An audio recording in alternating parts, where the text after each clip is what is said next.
live. We'll share. Okay, going live. Awesome. I will tell you when we're live. We're live. All right. Well, happy Monday afternoon. My name is Erin May Quaid. I use she, her pronouns. I am the Advocacy Director at Gender Justice. Welcome to SCOTUS Chat Supreme Injustice Edition. Joining me today is Jess Braverman, our Legal Director, and special guest, Carin Mrotz, the Executive Director of Jewish Community Action. Jess, do you want to say hi? Oh, hey everyone, and I'm so sorry. I'm grumpy from watching C-SPAN all day, so you will have to forgive me. Carin? I want to say hi and thank you for having me. And why have you done this to me? Well, you know, Mitch McConnell did this to us all. It's not me. But I'm glad to debrief this today's hearing or whatever with you all. So yes, we are going to be debriefing the Amy Coney Barrett nominee hearings every day at 5:30. So we're going to start by today acknowledging that today is Indigenous Peoples Day. It's a holiday that celebrates and honors Native people and commemorates their histories and cultures. And they are people who are still alive and present, and we are still on their land. So happy Indigenous Peoples Day. So I'm going to recap the process of how we have a Supreme Court nominee and what's going to happen and what's up next before we jump into it. If you have questions, feel free to put them in the chat. So when there is a vacancy on the Supreme Court, either somebody dies or somebody retires, the president is able to nominate somebody to replace them. The Supreme Court then, or excuse me, the United States Senate acts as the checks and balance there, and they confirm that nominee. And there are hearings in the Senate Judiciary Committee. And once that nominee is through the Senate Judiciary Committee, then there's a vote in the full Senate. So Amy Coney Barrett was nominated by President Trump after the passing of Ruth Bader Ginsburg. May her memory be a blessing. And she had her first hearing today. Today was just opening statements. So every senator on the committee got to make an opening statement. And then Amy Coney Barrett also gave opening statements. Tomorrow and Wednesday, there's going to be 30 minutes of questions per senator, I think, and then 10 minutes of questions. And then Thursday will be outside witnesses. I don't even know who those people are. So today's kind of a shorter, it was like a little bit of a more boring day. Let's talk about it. So what was said? What happened? Carin, Jess, let's jump in. It was just opening statements. No one talked to each other. They just talked at each other. We got a couple of weird civics lessons from the Republicans. Yes, Ben Sass, Senator Ben Sass of, I believe, Nebraska. Yeah. Tell us more. Carin. No, I was just going to say, it was like a smug, I mean, look, Senator Klobuchar, we are Minnesotans. Senator Klobuchar, her strength is in these hearings. This is where we are just rooting for her because she was not only clear, but she actually seemed to understand the urgency and the real emotional weight of the moment. Whereas some of them were just like, you know, flipping off talking points. And so I found that Ben Sass, in following her with something that felt very just smug and just kind of explainy, it was tough to listen to. It was tough to listen to. It was also like super inaccurate. Like the idea that courts don't do anything, then why are you rushing this like if you really think that judges just aren't important, they just are like machines that like, you know, and then opinions come out, but they're not really like based in anything. Like, why are we rushing this process through then? It's obviously not true. The whole separation of powers, the way they framed it, the way they like put it out there was just utter nonsense. And I don't think it cleared anything up for any adults, let alone like the 8th graders he was speaking at. Yes, Ben Sass said if there were 8th graders watching this, they'd be so confused.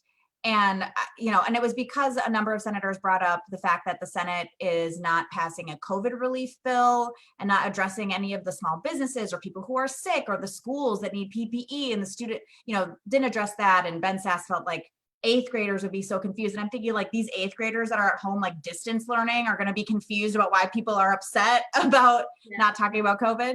I have an 8th grader. He is not confused about what's happening. He understands what a power grab is in the dying throes of an administration. Correct.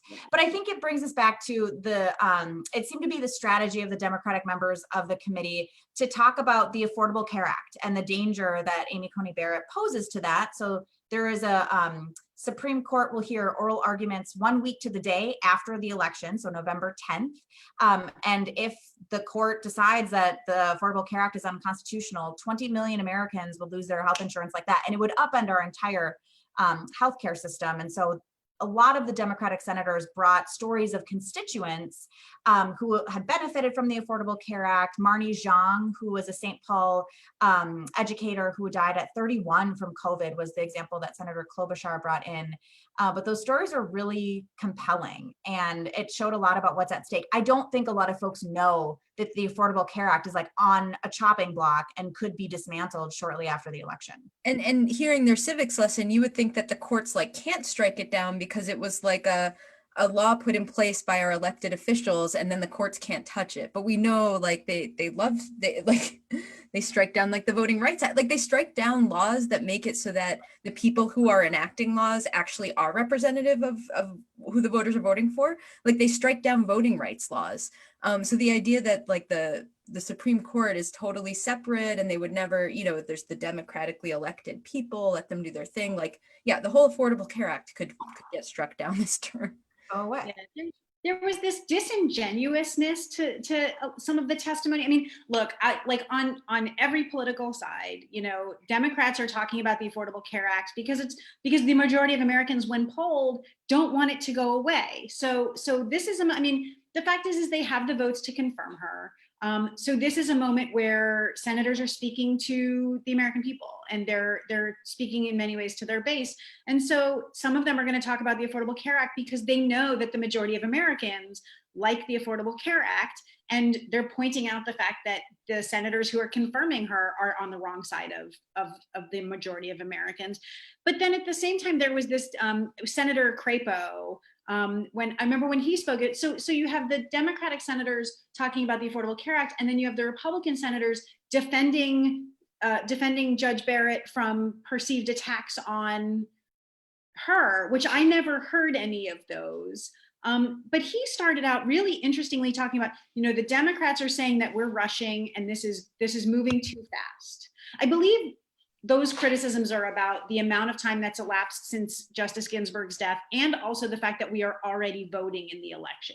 The election is already taking place. And so Senator Crapo then went on to say, in between this justice's nomination and their hearings, there was 12 days. And this one it was so no one is complaining that the process from nomination to hearings is too short.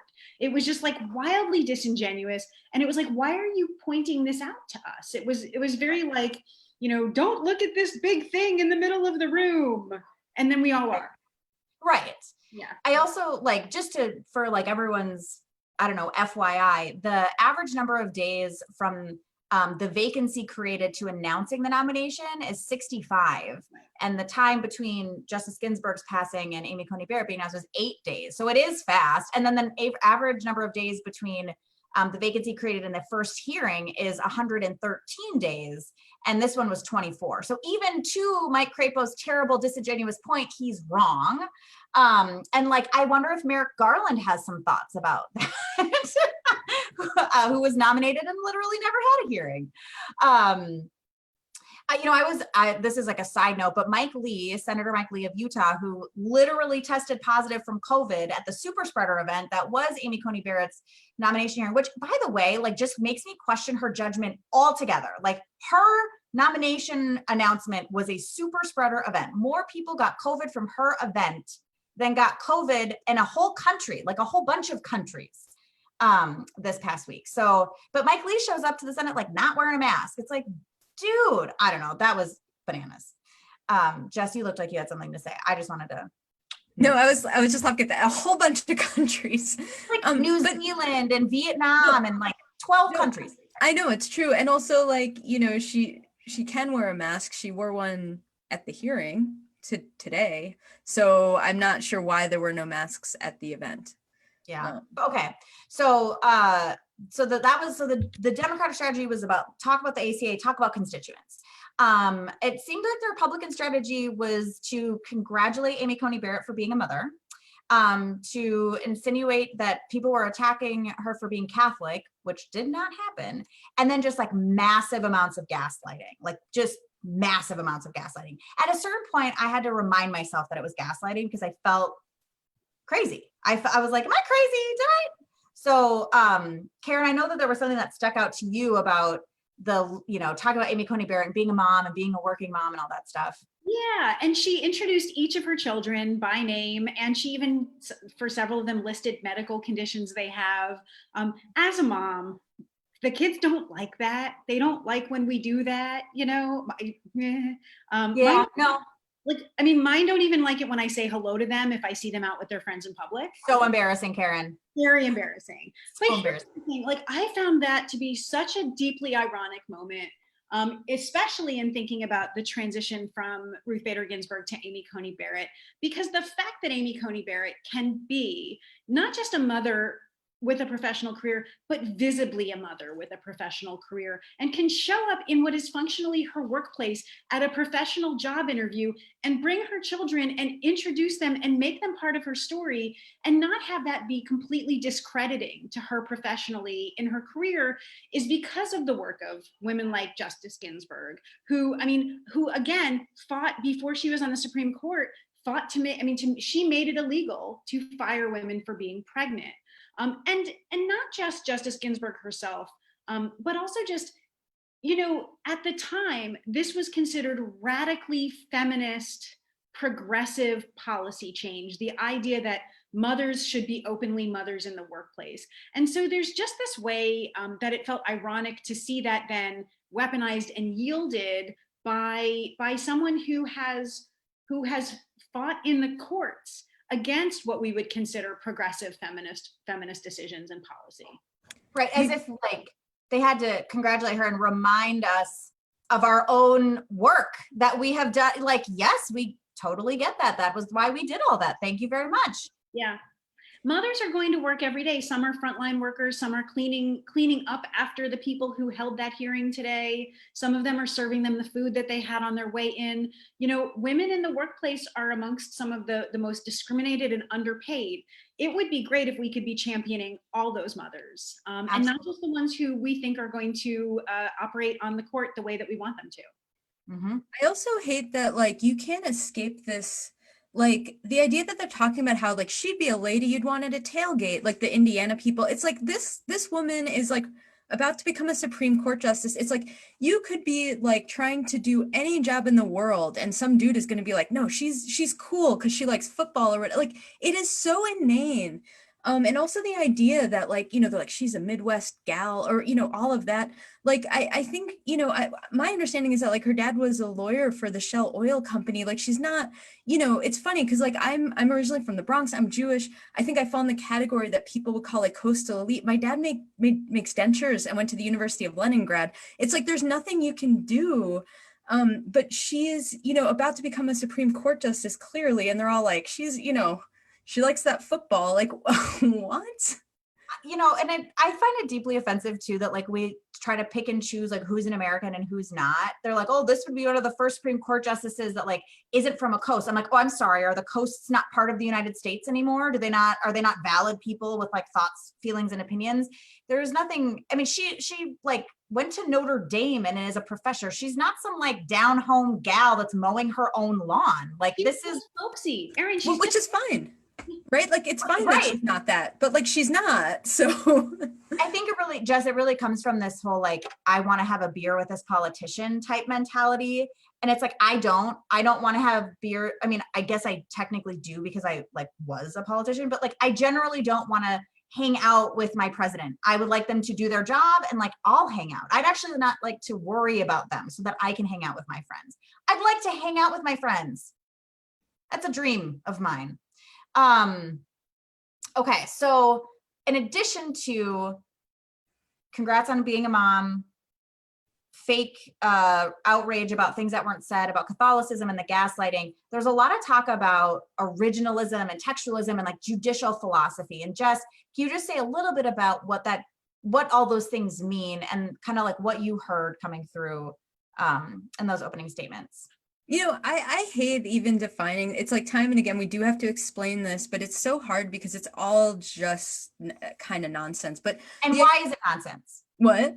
Why is it nonsense? Because judges will get to the decision they want, whatever they call it originalism, call it like the living constitution, call it, like, you can call it what you want, but they're often getting to the conclusion they want to get to and just using a label to make their decision making sound legit. And I feel like it makes them sound less legit because they're like trying to hide the ball, but not that well. But the idea with originalism is that it's about constitutional interpretation mainly, and you're interpreting the terms of the Constitution as was meant at the time that these like provisions were enacted. So in other words, when you're looking at the Constitution, you're thinking, what was like a moneyed gentleman in like ye olde America, A slave owning. Who did he think was a person? Did he think a Black person was a person? He did not. And therefore they are not. And that was the Dred Scott case, right? Like that's what it is. So originalists will say, oh, well, the word abortion isn't in the Constitution, so there's no right to an abortion. It's whatever they want, right? Like you could have the phrase equal protection of the law, like everybody gets equal protection of the law, but like, why would that apply to marriage? It's just silly. And then but what's happened is people start to think that that's the only valid way for judges to interpret. So there's also textualism, which is you take a statute, like a law enacted by our elected officials, and you read it based on just the language that's in there. Like we're not, like it's just this idea that the only valid thing for judges to do so that we can say we're just calling balls and strikes. I'm just reading this and telling you what it is. But 10 textualist judges can come to 10 different outcomes. Like it's not a science. And so, they've kind of, the people who promote this, like the Federalist Society and all these groups, have done a good job branding like complicated legal concepts, getting it kind of out into the general public and having people think, oh, this is how judges should be. And it's not. There's nothing more valid about coming to a conclusion based on like what some like moneyed white man thought at the time the Constitution was framed than there is coming to the conclusion that at the time the Constitution was framed, they meant for it to evolve with the times, right? Like they meant for it not to be a stagnant document. There's nothing less valid about that. I agree. And so one of the ways that she said in her opening statement that the policy decisions and value judgments of government must be made by the political branches elected by and accountable to the people. The public should not expect courts to do so, and courts should not try. And I just want to say, as somebody who literally exists because the Supreme Court did say that the value judgments of the Virginia General Assembly were bad, and that the Racial Integrity Act that prevented people of different races from having, being married and having children, like, I really do like the way you've classified it, Jess, is that like they've branded it as like, oh, it's fine that they're super regressive and that they want the government to control if women have children, and that they don't want Black people to, a lot of this was organized during desegregation in a response to that, was like, it's just originalism. I just believe what the founding fathers believed. It's like, what a way to couch racism. It doesn't, it's not lost on me, I guess is what I'm saying. Right. So like when they get the outcomes they want, they're going to say it's like, I'm not internalizing it. Like, I don't feel bad. Right. Like they came out with, let's say, Plessy v. Ferguson, where they said segregation is totally fine. There's nothing in the Constitution that suggests we can't have racial segregation. That was pre-Brown versus Board of Ed, which said, no, segregation is actually discrimination. Yeah. Like they can come to these conclusions and not worry about like the millions of people who are going to be affected, because it's not them coming to the conclusion. It's just the language compels me. And it's also just like such a ridiculous way to not take responsibility. And a lot of lawyers know what it's like to be in front of a judge who just doesn't, the kind of hand wringing, not wanting to take responsibility for their actions. Like it's unpleasant. And it makes me wonder, like, why are you becoming a judge if like literally I could feed a law into a machine, program it and get, a decision? Like that's not what judges do. That's not what judges are. And it's just nonsense. Carin? Yeah, I think it just seems so disingenuous to claim that look, if every judge was going to interpret the law exactly the same and none of their personal biases were germane, then why would presidents choose specific judges? Why would Donald Trump say, I'm going to only nominate judges that will end Obamacare and will end Roe v. Wade, if all judges could be trusted to operate within the same interpretation of the law? I mean, it's like, it just seems bananas to continue the charade. Yeah, the charade. And so, Jess, there was a part that stuck out to you. It was the the civics lesson, the separation of powers, the judicial activism. Did you get to say all you wanted to say on that? Yeah, I mean, the only thing I want to add to that is like, first of all, it is not true that the judges don't, like, the judges make law. That's what case law is, right? Like, they interpret the law, it becomes the law. It's just not the case. And the idea that it's like a violation of separation of powers for judges to either uphold or strike down laws is utter nonsense. That's literally their job. So what really bugs me though is that, you know, you have a case like Shelby County v. Holder where the Supreme Court is striking down a portion of the Voting Rights Act. Like they don't want to deal with gerrymandering. They don't want to deal with any of these things, right? Like they don't want to deal with the ways that it's impossible for people to vote, right? Like it's impossible for like how, like there were people in, what was it, like Georgia who were online to vote from like 6:30 to like way after noon. So you know, they want to ignore all of that and not make it possible for people to vote. And if you're not engaged, like you're not going to then go on to become a lawmaker, or like people like you are not going to be able to vote for you. Like they're not going to have the opportunity. And then it's just going to be like old white men making laws forever, right? So if the Supreme Court doesn't take voting rights seriously, when like the Voting Rights Act came to them for a decision, like do we uphold a provision of the Voting Rights Act or do we strike it down? They chose to strike it down, and it was a provision meant to make sure that basically Black people in the South weren't having their votes suppressed. So then to go on and say, it's the lawmakers who make the law because they're elected by the people, but we also don't care if people can actually vote. I mean, it's just utter garbage. Well, and the truth is too, like judges interpret the law because laws don't include every little happenstance and the way that people exist in this world, right? So we could write a law that said, okay, you can only have a reasonable amount of time to pump at work. Well, we didn't define what a reasonable amount of time is in the law. So a judge interprets that. And then after they interpret it, now we have a new understanding of what reasonable amount of time is. Like that's the whole point of interpreting laws. And also, can we just note that like there's literally poll taxes in Florida now, just a few short years after, I mean, there's lots of stuff going on, but there's like actually a poll tax in Florida. Right. And then you still have the Supreme Court saying with like a straight face, like, this is about laws enacted by our, like, you know, elected leaders. Let the people decide, like, who are we? And, you know, and like judges, we're not elected. I mean, in Minnesota they are, but like Supreme Court judges, right? But it's just also money is speech and corporations are people. We just interpret the laws. So good luck. So let's talk about, let us talk about the religious stuff. While a lot of the Republican senators wanted to make it seem like there was a tax on Amy Coney Barrett's faith, she's a Catholic. That's just simply not true. There have been many Supreme Court justices who are Catholic. Joe Biden is a Catholic. There's many members of the Senate Judiciary Committee who are Catholic.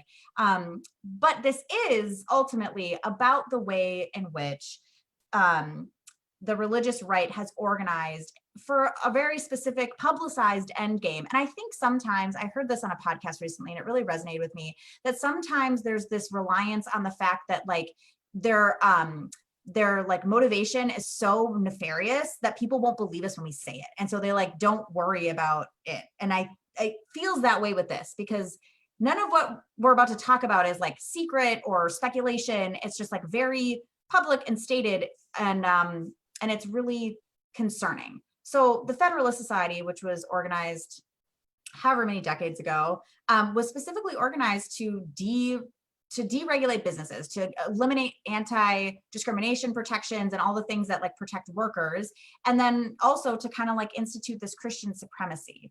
And there was a great article over the weekend from Politico about the real origins of the religious right, and they were organized in response to desegregation in schools, not in opposition to abortion or LGBTQ protections.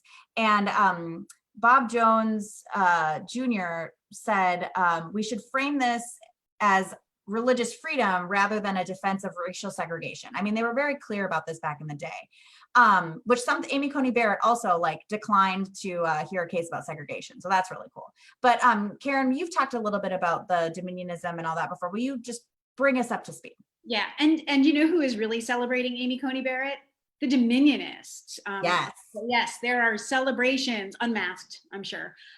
So Dominionism is, and we've talked about this before, this is the belief that government, I'm sorry, hold on a second.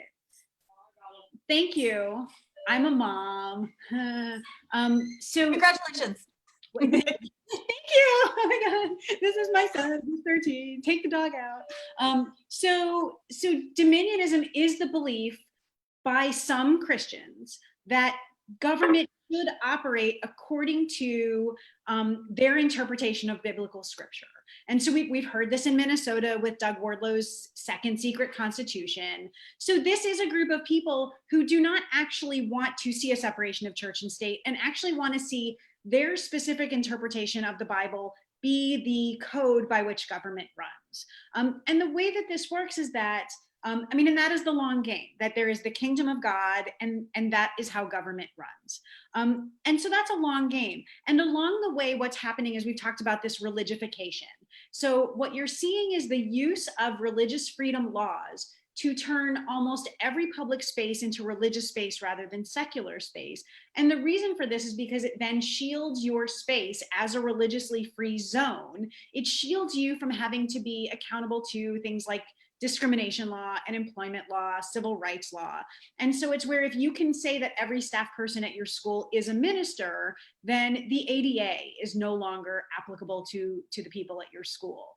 And so for the religious right, this is not about religious freedom. This is about enshrining religion in the operations of government.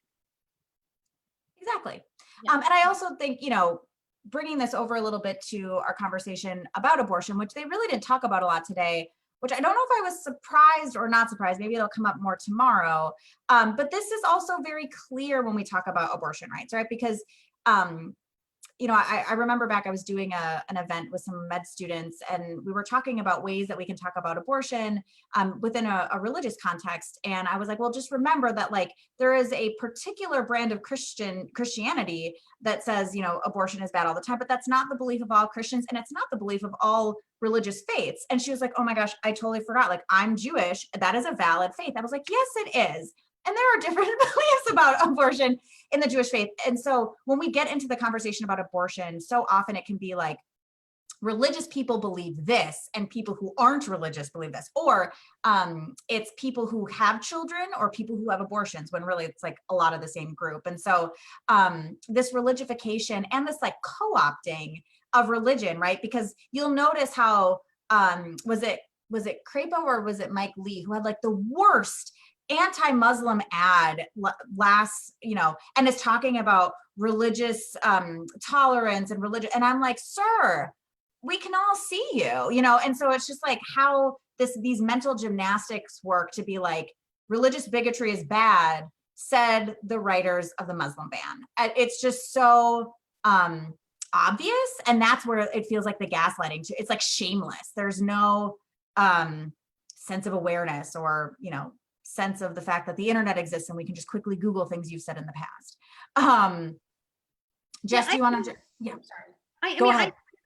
I do wonder if they'll talk more about Roe v. Wade tomorrow. Because the reality is that when polled, the majority of Americans do not want to see Roe v. Wade overturned.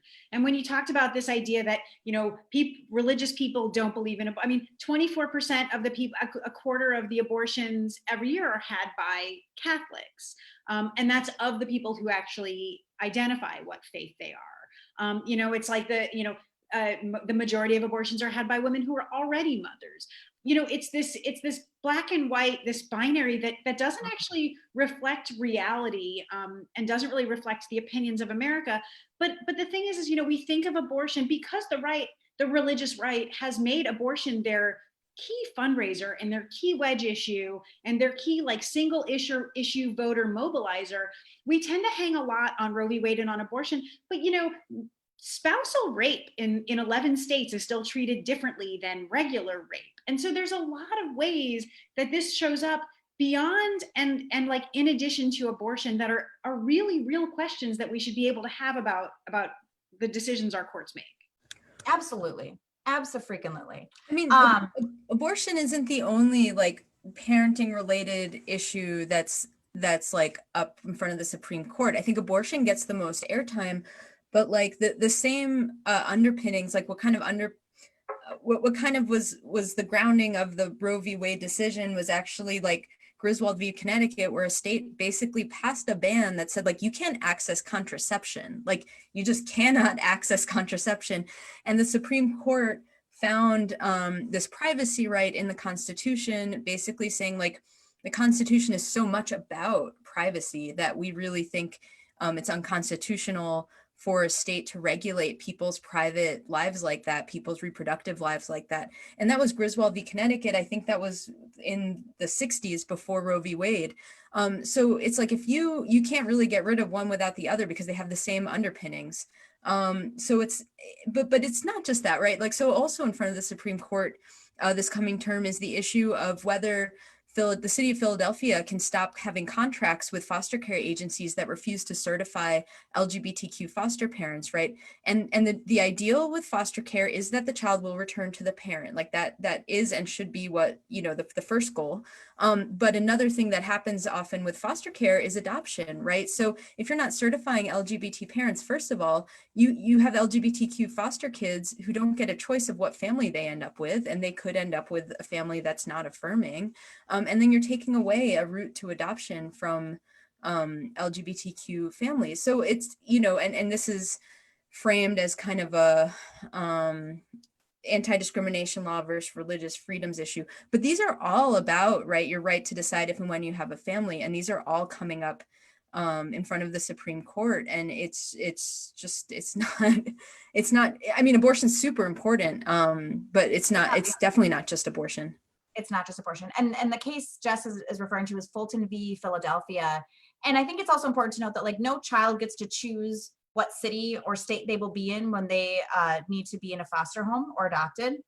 And also, any foster care agent, any social service that is doing welfare for children is getting government money. And so I think the ultimate question is, can organizations take money from the government and then discriminate against people when placing children? By the way, homeless children are disproportionately LGBTQ in and of itself. And so it's just, it always feels like, are we speaking English? Like, can people understand what we are saying?